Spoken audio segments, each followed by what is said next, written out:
this became the worst day of their lives. You know, I was just looking at this morning. I go back to this message that one of the students sent to her mom. She said, "If I don't make it, I love you, and I appreciate everything you did for me."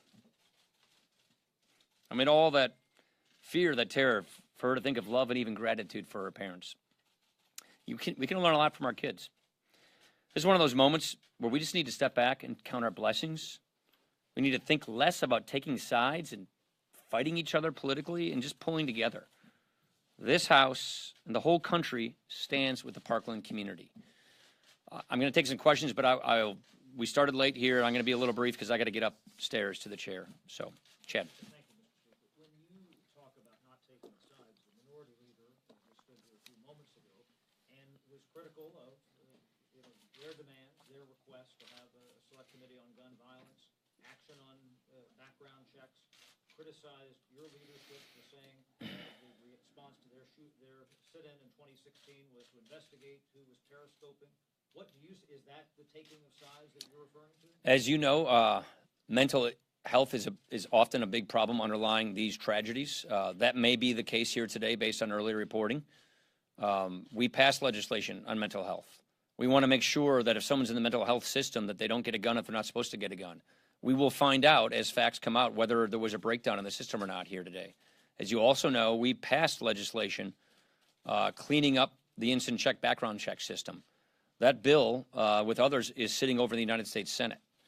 So if there's someone who's not supposed to get a gun who's getting a gun, then we got to figure out why that's happening and fix that.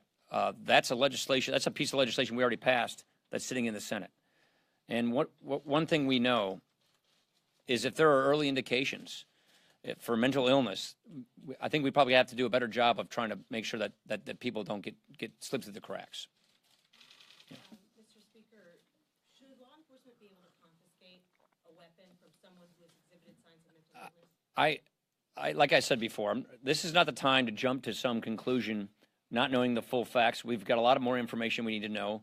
But if someone who is mentally ill is sleeping through the cracks and getting a gun, because we have laws on the books. We have a system to prevent people who aren't supposed to get guns from getting guns. And if there are gaps there, then we need to look at those gaps. That's like the legislation we passed fixing the NICS system.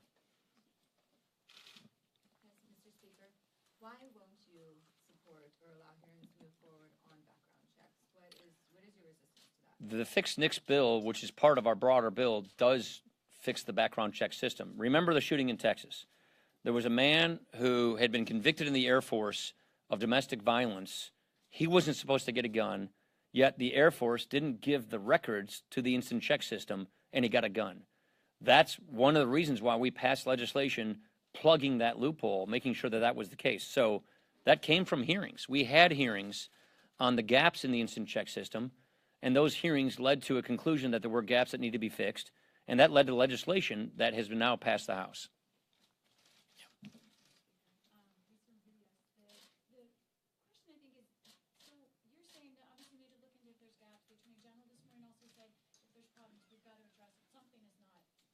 Yeah.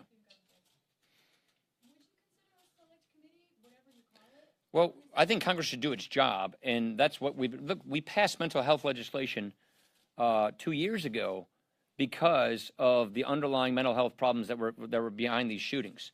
That legislation is now just taking place. That legislation is now being implemented. We, from earlier reportings, understand that there may be some mental health issues with this shooting. So the question is, are those laws where they need to be? Is it being implemented properly? Are they being enforced correctly?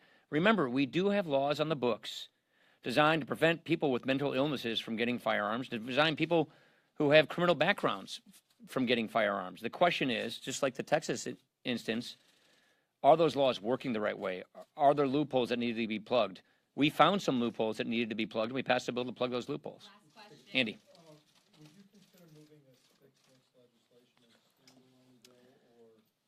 Our bills, our bill is in the Senate. Hopefully the Senate can pass something, then we'll meet them in conference like the regular legislative process. I think that's a good self-defense bill. So that's something that's in the Senate. We'll see if the Senate can get to conference, and then we can figure out what we can do from there. Thank you.